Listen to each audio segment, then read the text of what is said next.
Hi, I'm Bob Vila. Welcome home again to the restoration of the Virginia Governor's Mansion here in Richmond. As you can see behind me, there's been a lot of progress to the facade. We're going to get together with the general contractor today to talk about how they've removed countless layers of paint from the brick and the woodwork. Also inside, Bob Ryley's here to give us a hand with some of the finished carpentry, putting in some baseboard, and I'm taking you to the Shirley Plantation, the oldest continuously occupied private mansion on a plantation on the James River. Stick around, it's good to have you home again.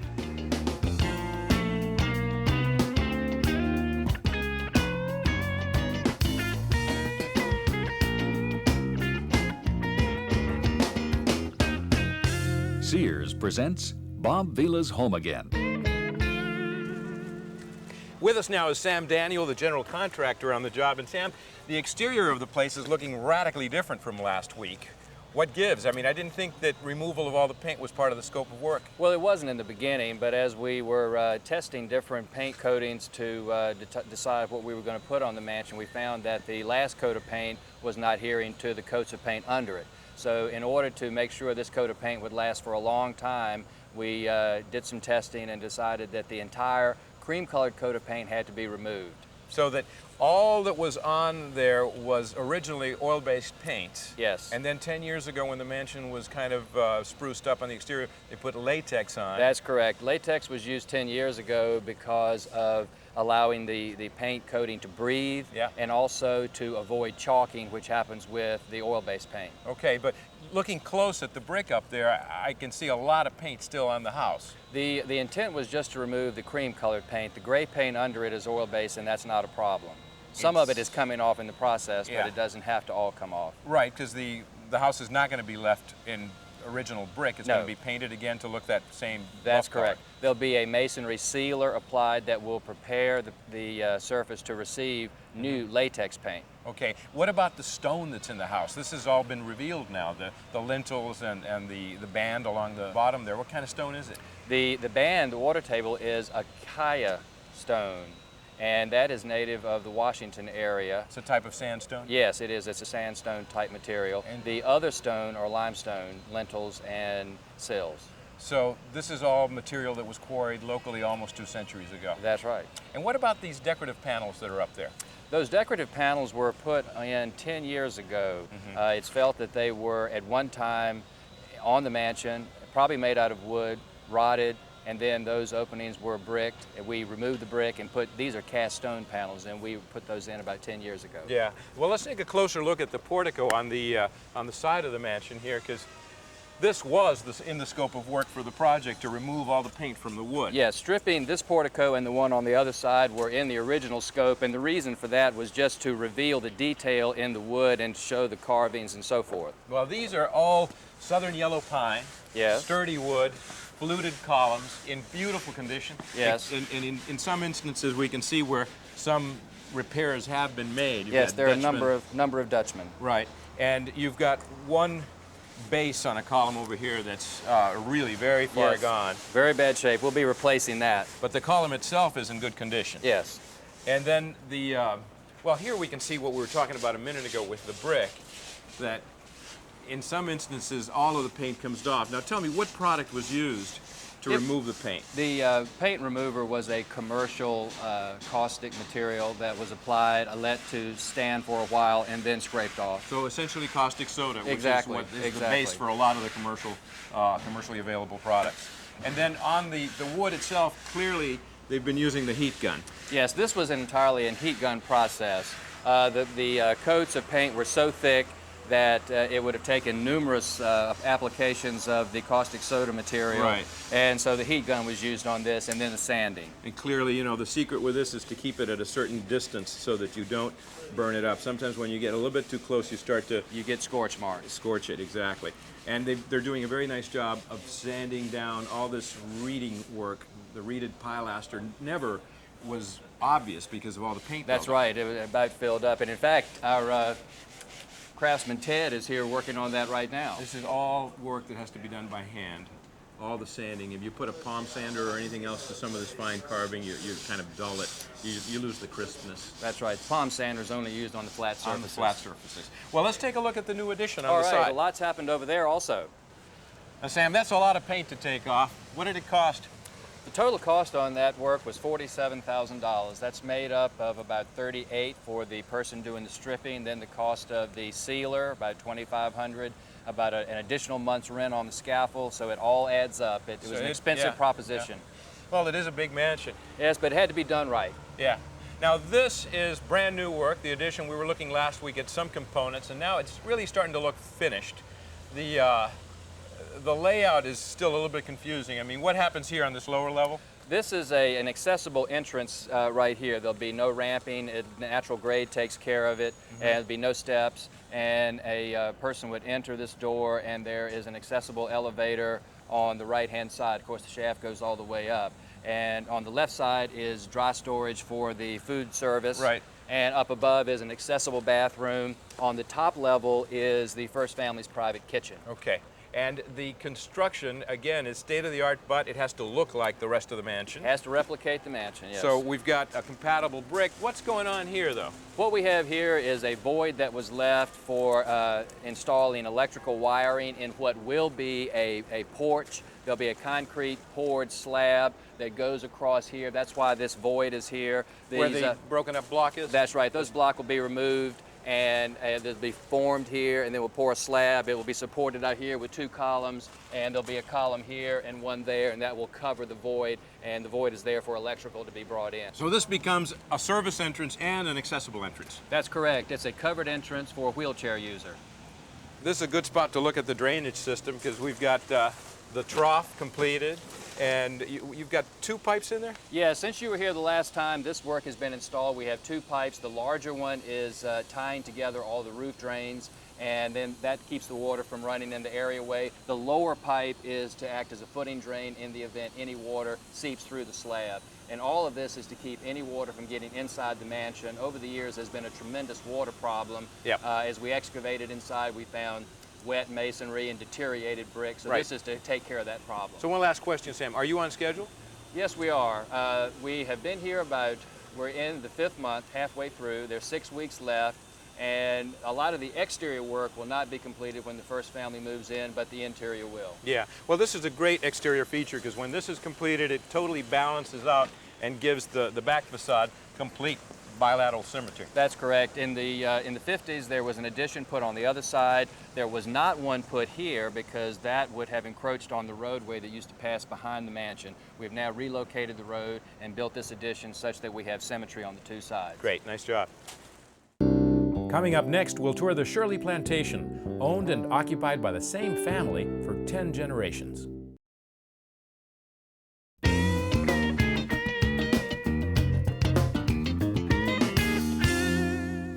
We've driven half an hour outside of Richmond. This is the James River. This is a 300-year-old willow oak.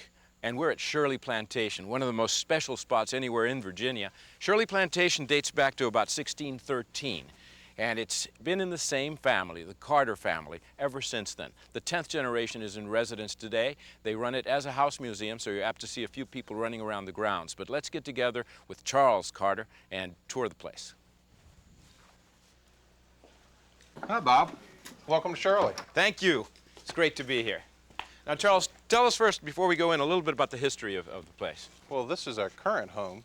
We were here from the early 1600s, and the house wasn't far from this location. But this place was built by a fellow who had about 1/3 of a million acres, so no expense was spared. This was King Carter. King Carter's son had this place. And this place was built around 1738. The porticos were added about 50 years later. So, of course, architecturally, the style is more or less a Georgian manse. And you can look at the symmetry, the placement of the windows. You can look at the Flemish bond brick. You can look at the beautiful roof with all those dormers and the pineapple on top. But the key thing is this river facade with this wonderful double portico. Oh, yeah. It was probably built around 1770s, and they modified it a little bit in the 1830s. It spent about $1,400. And you're the 10th, $1,400, did you say? Yeah. You're the 10th generation to occupy the place. 10th generation? Can we start our tour? Certainly can, just right through here. Thanks. Charles, this is a beautiful room. Now tell me a little bit about the paneling in here. Well, the paneling was placed in the house about 1772. They'd gotten some money and they upgraded. This is the fanciest room in the house. You can see the mantel Here we have the egg and dart motif, symbol of life and death. This is an oak leaf and acorn pattern. As a matter of fact, about 70 years later, about 1840s, Hill Carter's sons all received pocket knives. So you don't see any acorns.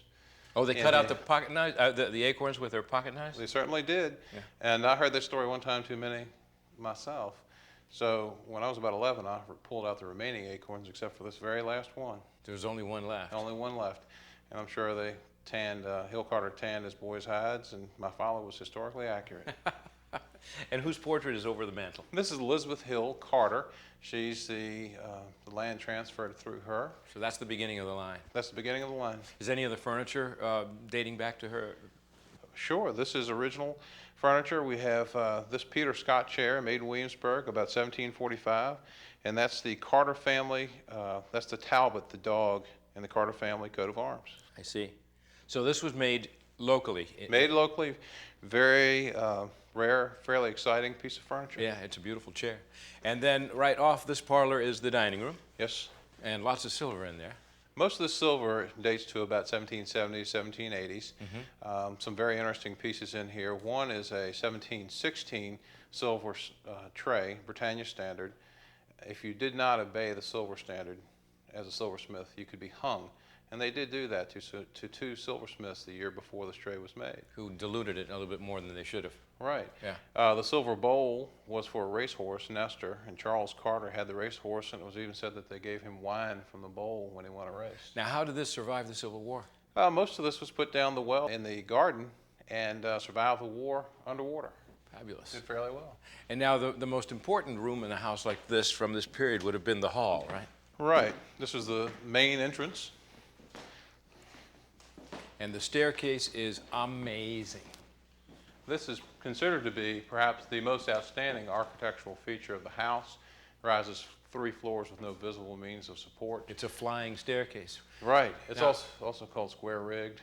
How does it work? How did they make it? Well, and if you looked at the beam, the section into flight just beyond you, pulled off one of the end caps as we did several years ago. There's 2 flat iron straps that run from wall to wall and allows it to float and flex. So it's actually an early example of steel structure. Right. If you put this on a computer today, you'd never be allowed to do this. It wouldn't pass building code. A computer says it wouldn't fly. But here it is a couple of centuries later. And I use it every day, and I'm no small fellow. Tell us about the portraits here. Well, these are early 18th century, late 17th century portraits of all of our family members. We even have one of a fellow who's wearing, obviously a post-death portrait, clothing of a long-dead people sitting on his own tomb. And he represents the end of a line? End of the line for the Hill family. And they married into the Carters, and this is a Carter place. But you even see the Hill family house in the background. The house that predated this place, we have an idea of what it looked like because it has no roof or windows in this portrait.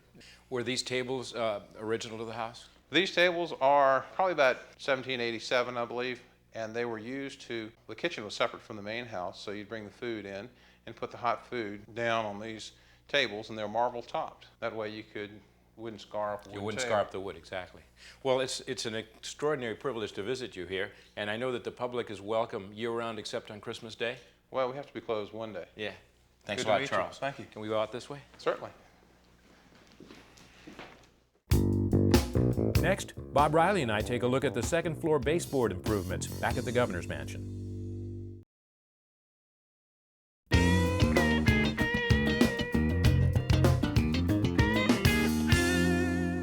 Okay, now we're on the second floor of the mansion, and this is basically a landing that's big enough to be a living room, and through that entrance is the private quarters for the first family. But right now we're in kind of semi-public space because both of these are official guest bedrooms. Supposedly in one of them, the Marquis de Lafayette slept, and in this one, Bob Ryley is sorting through the lumber. Hey, Bob. what you got here? We got some baseboard and some other moldings are getting ready to trim out up here. This is exact replica of the original profiles. Exactly, right. They would have had somebody plane this all down one piece. Yeah, And that's but just, now we're milling them out of poplar, which is a nice, inexpensive, and steady wood. Right. Takes paint really well. So, and you're working on these downstairs, but this is a good spot for us to talk about how they're using the space where the baseboards go. Right. Basically what they're doing is the electricians are going ahead of the carpenters and they're running all of their conduit into this cavity here.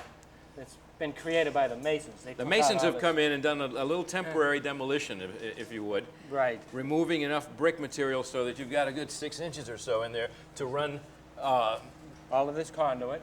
which will have what? Just the electrical wiring? Well, this room here, all it's got really is the telephone lines, the electrical wire, maybe some communication lines. Some of the other rooms have got some heat going in there and all sorts of different things. This one's a rather simple one, actually. And then once they've finished, they just pack this all back in with the original bricks. Right, the masons will come back in. And mortar, and it'll just be basically solid. Right. But it'll have the conduit going through it. Yep, sure will. Now, does this present any special problems in putting the baseboard back up? It gets to be pretty creative for the carpenters. They're down on the first floor now. Why don't we take a look at what All they're right. doing? When we come back, Bob Ryley gets started with the baseboard installation on the first floor.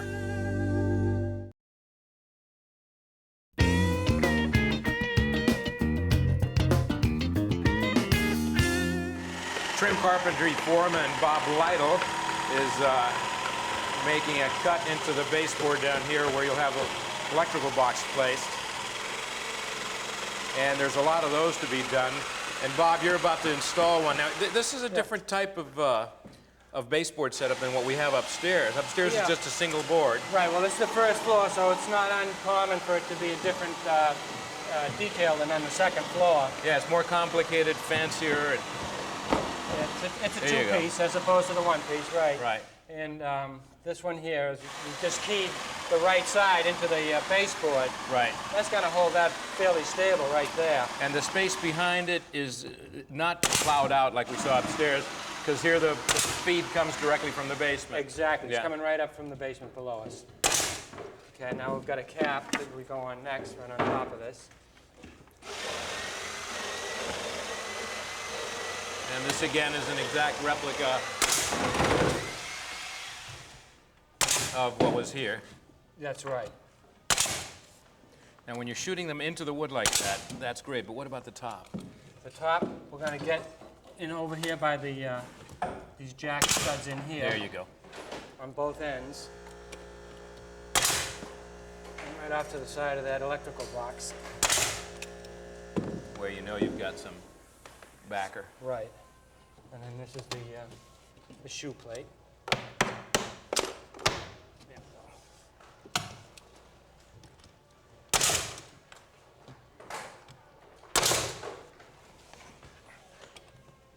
go. This room's going to be beautiful when it's painted out. Now you'll have to get into a lot of miter cutting to go into the window well on both sides here, but some of the work that is also required involves fitting the baseboard trim, the authentic antique-looking trim, around something quite new, which is a new way of delivering heated or cooled air into the room. And this register, which of course comes in from down below, is pretty nicely camouflaged. So let's go in the next room where I think Bob Ryley is putting one of these together. Now, Bob, are you really ready to close this up? I see daylight behind you there. Yeah, you can see the old ventilation grate. That's going to be removed from the outside and replaced with masonry. Oh, there's a So we stone can going in there? There's a stone going in, so we can go ahead All right, with so our trim work. mason's work, carpenter's work can continue, right? That's right. Now, you have shop drawings that the architect provides for all of this, right? They give us theoretical drawings, and we make it work. Yeah. Everything in an old house is out of plumb, out of level, and out of square. So we have to fit everything to what's here. Each situation is going to be different. Well, this is going to look real good when it's completed, and we are running short of time, but I hope you can come home again next week. We're going to be touring the private quarters of the mansion where some of the carpentry work continues, and Executive Chef Mark Herndon will be here. He's the governor's private chef who's going to be giving us a tour of the almost finished kitchen down in the basement. Also, we're going to Colonial Williamsburg to tour the former Royal Governor's Palace. It's really a recreation. Till then, I'm Bob Vila. It's good to have you home again. For lots of information and resources for your home improvement project, check out my website at bobvila.com.